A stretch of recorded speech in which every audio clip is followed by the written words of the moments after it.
Hello, friends. SB Roz here, the coach and often messy whole human who writes a bunch of Substacks now, starting with Death and Stuff. And then I added on SB's Chipped Plaster, which comes out every Monday. And now my mom and I are working on getting Curated for Good Trouble, an homage to John Lewis, off the ground as a way to share positive happenings and also concise, immediately actionable, usually things that you can be doing when you're feeling stuck and overwhelmed with the political situation. So on Monday, I shared this very cool story on Chipped Plaster. If you haven't read it, go back and check it out. The short version is that Teresa, my wife, and I went grocery shopping on Saturday night because party animals. And as we were checking out this fella, this fella just stepped between me and the card reader and paid for our groceries. Um, Pedro, Pedro's his name. Um, yeah, who knows why Pedro did that? I asked. He didn't really have an answer, but the safe bet is that it was a thing he could do, and so he was doing it. And that, my friends, was the point of Monday's email, and it's a message I just want to keep reinforcing because, my God, things can feel so overwhelming right now, and so to feel like we can be a part of making the world a better place can feel incredibly daunting. So I've, been thinking about this a lot all week, and then yesterday morning I see this headline about Cory Booker. What is this about, right? And then a friend of mine, Cecile Armstrong, who does anti-oppression work as her full thing, messaged me about it and told me about the Strom Thurmond record and suggested just going on there and leaving it on all day for numbers, which I did. But it also meant that between sessions I could turn the volume back on and catch little snippets here and there. And then my coaching day ended maybe 20 minutes before he broke the record. And so I took my laptop downstairs and I put it on the counter where my wife was fixing us salads. And I just ugly cried. I ain't gonna lie, like I just ugly cried through the last 20 minutes. It was totally beautiful.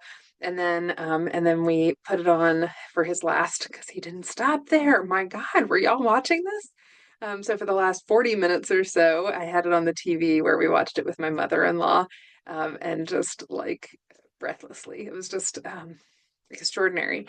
And so I wanted to pull a couple of things out about that because clearly Cory Booker reads my Chipped Plaster. No, he does not. But what he does is what he can do.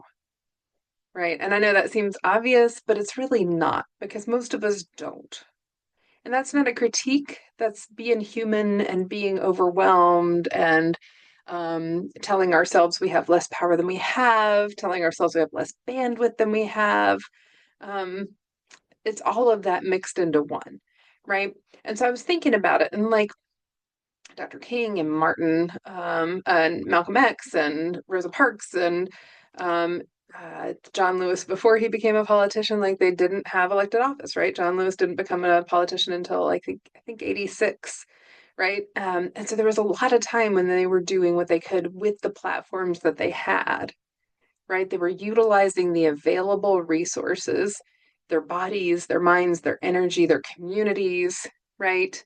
Their values, their faith, right? They were utilizing what they had to do what they could, right? Which is exactly what Cory Booker did yesterday, only he has a different platform because he's a senator, right? And so he used the platform of the Senate to do exactly what the nonviolent movement did, which is PR. And I don't mean that in a reductive way. What I mean is that sit-ins and marches and all those things that made the nonviolent movement so powerful and so effective were about turning media attention to inequity in such a way that average Americans, not just white Americans, but mostly, right? Black Americans who felt disenfranchised and powerless, and white Americans who had the privilege to ignore what was going on and to not think about it. Like the media coverage generated by these nonviolent movements meant that more people were exposed, and people who felt powerless said, I'm going to find some power. Like they're showing me there's stuff I can do, right? And it caused people to have opinions, right? To pay attention, to notice what was going on. Cory Booker at the end, and I'm sure you can find a clip of this, but right toward the end, um, around the 24-hour mark. Holy smokes.